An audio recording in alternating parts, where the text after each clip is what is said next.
Hello everyone and welcome to the fresh topic Fourier transform. Fourier transform हम दोनों से types के signal के लिए पढ़ेंगे, continuous time and discrete time. So the question is what is Fourier transform. इसको समझने के लिए हमें अपने प्रीवियस लेक्चर्स रिवाइज करने पड़ेंगे regarding Fourier series. Fourier series में हम क्या कर रहे थे उसको मैं थोड़ा समराइज करता हूँ। Actually Fourier series is used to identify the presence of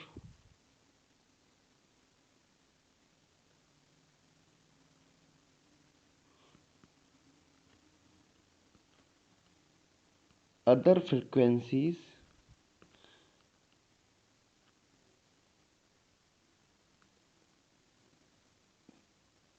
components किसमें in a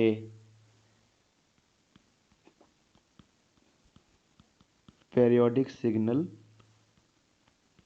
xt with time period t along with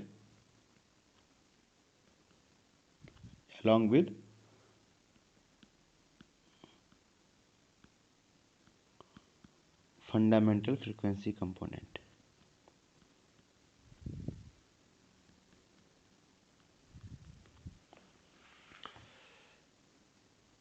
मतलब अगर कोई सिग्नल आपका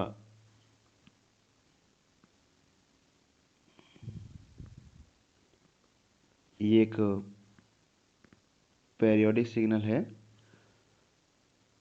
this is a and this is minus a, this is t by 2 and t।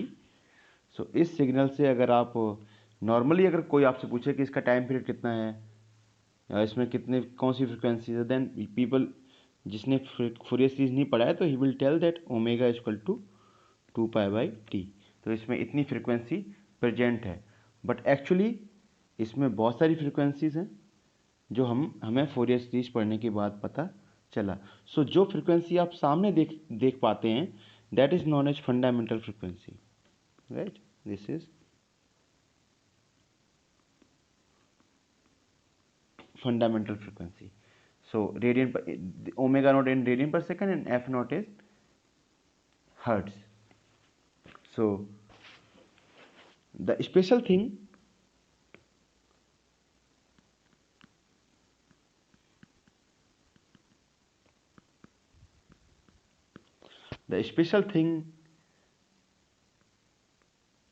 about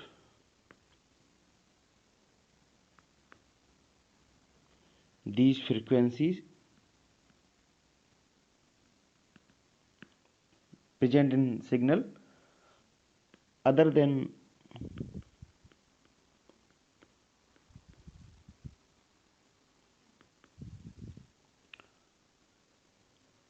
fundamental frequency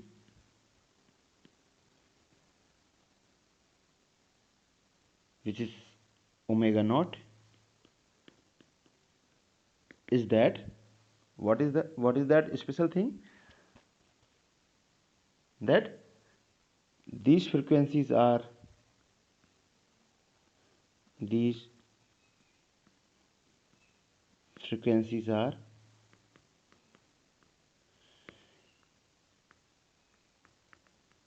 integer multiple of omega naught, that is n omega naught, and n is 2 3 4 and dot infinite. Other than fundamental n is equal to 1 is there, omega naught is there, but other frequencies are also there, and these frequencies which are present in the signal are integer multiple of fundamental frequencies, and these frequencies integer multiple of frequencies, these frequencies components are known as harmonics। So for n is equal to 2, this is second harmonic. For n is equal to 3, this is third harmonic. N is equal to 4, fourth harmonic. And actually there is no significance of n is equal to 2, 3, 4. Actually frequency is associated with that, right? So n is equal to 2 means 2 omega naught. N is equal to 3 means 3 omega naught, something like that. तो periodic I mean Fourier series आपको ये बताता है कि periodic signal में जो आपको time period दिख रहा है, जो फ्रीक्वेंसी आपको दिख रही है, इसके अलावा कौन कौन सी फ्रीक्वेंसीज उस सिग्नल में हैं। तो अल्टीमेटली एक तरीके से Fourier series frequency domain analysis ही है। आपके पेरियोडिक सिग्नल एक्सटी में, टाइम डोमेन सिग्नल में कौन कौन सी फ्रीक्वेंसीज प्रेजेंट हैं other than fundamental component, this is told by Fourier series. So Fourier series also a frequency domain analysis only, right? Now the point is, now the question is,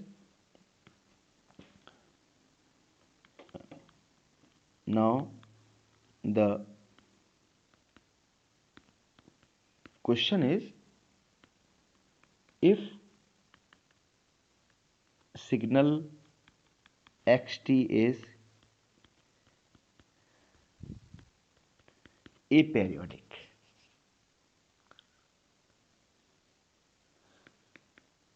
then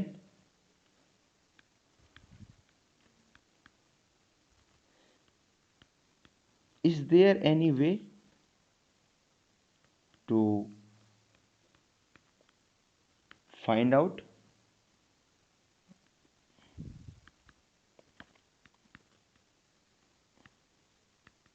various frequencies components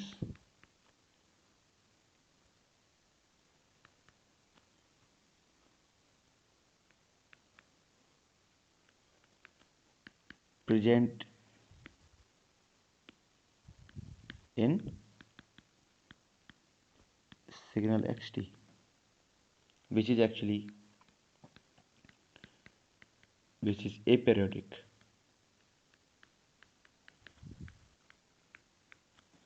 this is the question. और यहाँ से Fourier transform के लिए हमें एक room मिला सोचने के लिए। तो पॉइंट ये था कि पेरियोडिक सिग्नल में तो चलो आप कौन कौन से फ्रीक्वेंसीज कंपोनेंट हैं अदर देन फंडामेंटल फ्रीक्वेंसी, तो आप फोरियर सीरीज से बता सकते हैं। लेकिन अगर सिग्नल ही एपिरियोडिक हो तो उसमें कौन कौन सी फ्रीक्वेंसी, ये कैसे पता चलेगा, राइट? तो question was that which give us motivation to think further. In order to find out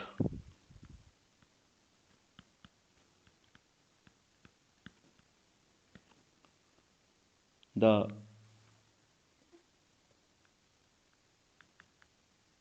desired expression,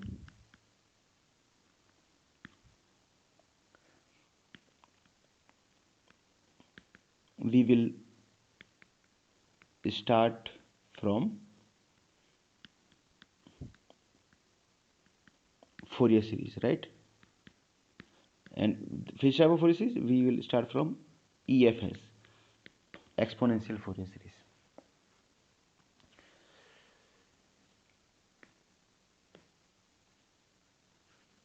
Any aperiodic signal can be assumed as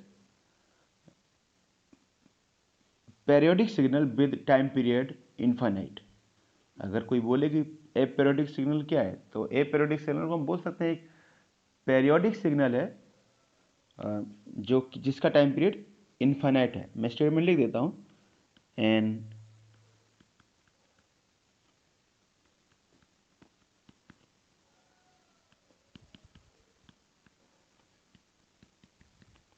an aperiodic signal xt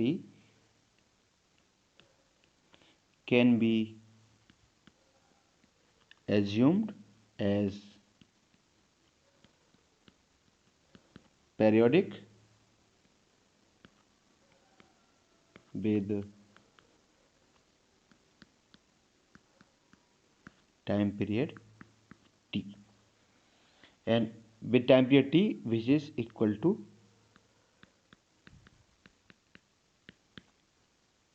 infinite. अब ये मैं आपको नहीं बता रहा कि इस इनफाइनाइट का मतलब क्या होता है। इनफाइनाइट का मतलब वाला अपने अपने रेफरेंस से होता है। That is for me America infinite पे है, for capable person America infinite पे नहीं है। एक चींटी के लिए एक 50 किलोमीटर की दूरी इनफाइनाइट पे है, एक इंसान के लिए वो इनफाइनाइट पे नहीं है। तो मेरा मतलब ये है कि जैसे आप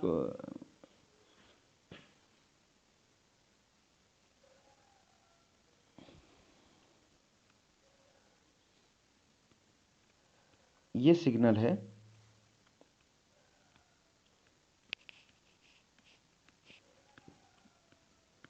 this is xt and this time period is actually t। अगर आप t को बढ़ाते जाओ, अगर आप t को बढ़ाते जाओ considering the signal structure same, केवल टाइम पीरियड बढ़ाओ आप, तो ये सिग्नल अब यहाँ से स्टार्ट होने लगा और ये सिग्नल अब यहाँ से स्टार्ट होने लगा and time period is this now. Next stage में आप फिर से टाइम पीरियड बढ़ा दो, सो दिस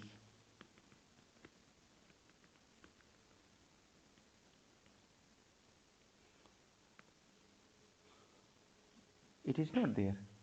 लेकिन हो सकता है कि वो इससे बाहर या इससे बाहर हो, लेकिन हमारी कॉपी पे अगर मैं अपनी कॉपी को देखूं तो दिस इज ए पेरियोडिक।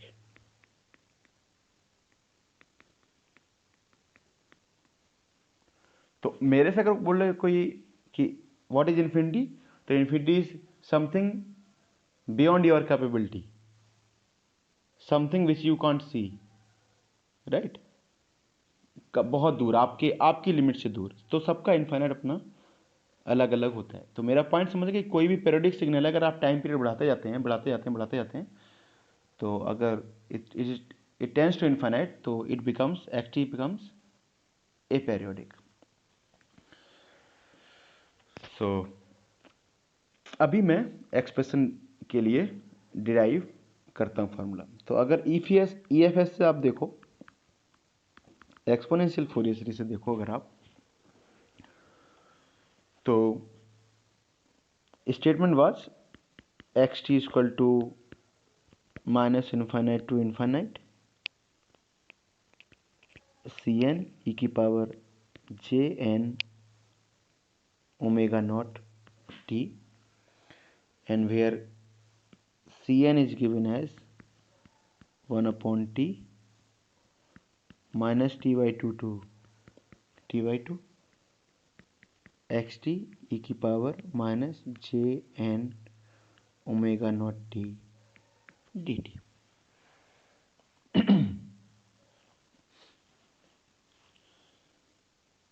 अगर आपका सिग्नल xt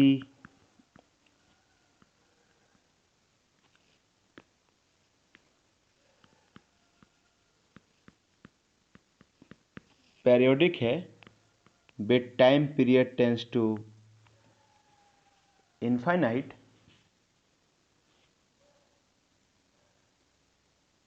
देन इस एक्सप्रेशन में क्या चेंज होगा? First of all omega not is given as 2 pi by t, since t tends to infinite it will tends to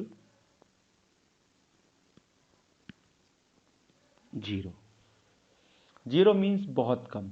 तो suppose this is represented by D omega and D omega is very very small.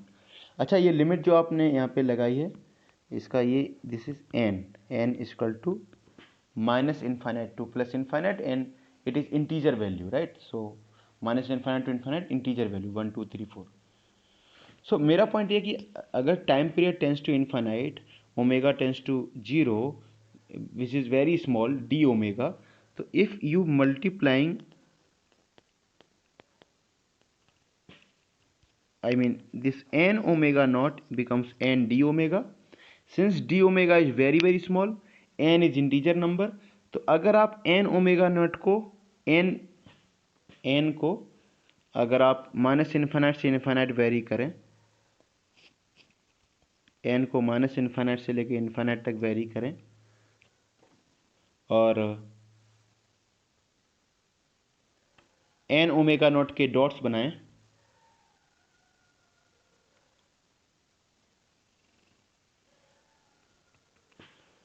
N omega naughts का, मतलब मैं ये graph खींच रहा हूँ, n omega naught versus n, right, n equal to 1 2 3 4 minus infinite से infinite. तो अगर आप ग्राफ खींचो तो omega not is very small, so for n equal to 0, for n equal to 0 it is 0,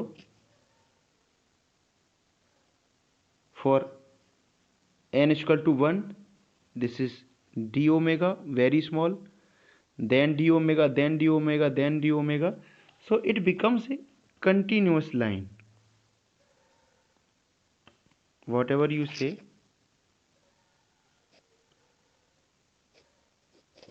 continuous line, because omega naught is very small, n के साथ जैसे n 1 किया 2 किया 3 किया 4 किया, you will find very small points, very small points, आप distinguish नहीं कर सकते। So we generally represent N omega naught by omega which is continuous. अगर पेरियोडिक सिग्नल की बात करें तो n omega not is distinguished value, omega naught, 2 omega naught, 3 omega naught, 4 omega naught. यहाँ पे चूंकि ओमेगा नॉट बहुत स्मॉल है, so this d omega and 2d omega, 3d omega, there is not at all spacing which you can easily identify, so you will think that it is continuous, right. यहाँ पे भी होगा, N equal to 0 रखोगे 0, N equal to 1 रखोगे d omega, n equal to 2 रखोगे 2d omega, n equal to 3 रखोगे 3d omega, but D omega और 2d omega में केवल डी ओमेगा का डिफरेंस है, तो D omega is very small, तो ये सारे पॉइंट्स बहुत ही पास में रहेंगे। तो we represent N omega not equal to N D omega equal to omega, right. Again, so what is C N? C N equal to 1 upon T minus T by two X T E की power minus J N omega not T D T. So what we have assumed here, if t tends to infinite then omega naught tends to 0 and on n omega naught becomes omega which is continuous।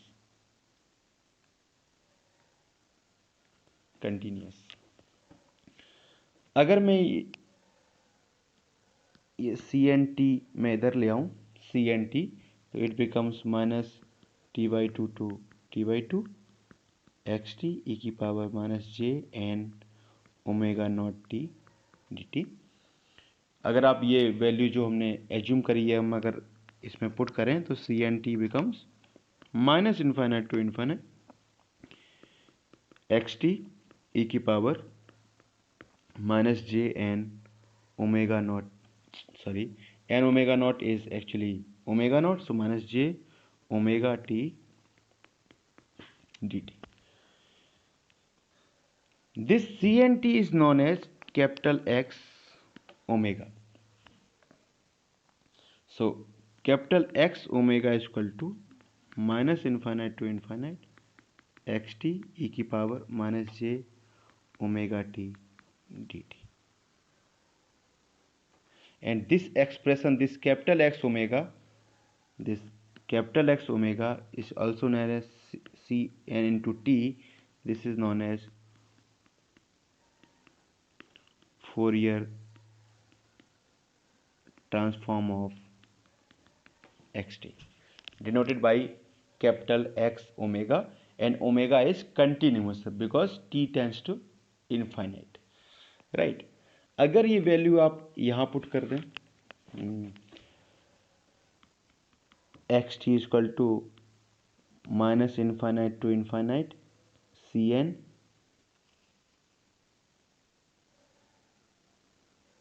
ई की power J N omega not T, तो T into C N equal to capital X omega equal to minus infinite to infinite X T E की power minus J omega T D T. So C N is nothing but X omega by capital T. So अगर आप put करते हैं तो X T equal to minus infinite to infinite X omega upon T E की power J and N omega is omega T something. What is 1 upon t? You know that omega is equal to 2 pi by t. Since t tends to infinite, so omega becomes d omega. So this is nothing but d omega. So what is 1 upon t? 1 upon t is nothing but d omega upon 2 pi. Assuming that t tends to infinite. So xt actually minus infinite to infinite X omega E की power J omega T into D omega upon 2 pi D omega. Since D omega is very very small, so this summation this sum converted into integration and 1 upon 2 pi बाहर ले लो. So 1 upon 2 pi minus infinite to infinite X omega E की power J omega T D omega. This is known as inverse Fourier transform.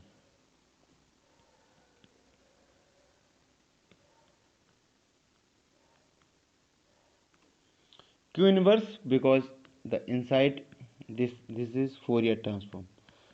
तो Fourier transform का formula क्या है? X omega equal to minus infinite to infinite X T E की power minus J omega T D T. Right. तो X T से X omega निकालना and X omega से वापस एक्स टी को लाना. That's why this is known as inverse Fourier transform. So I hope you got the point. Next lecture में हम लोग what is relation between Fourier series and Fourier transform and how it can be interpreted, कैसे हम इसको interpret कर सकते हैं in other words, ये हम देखेंगे. So thank you very much for your attention.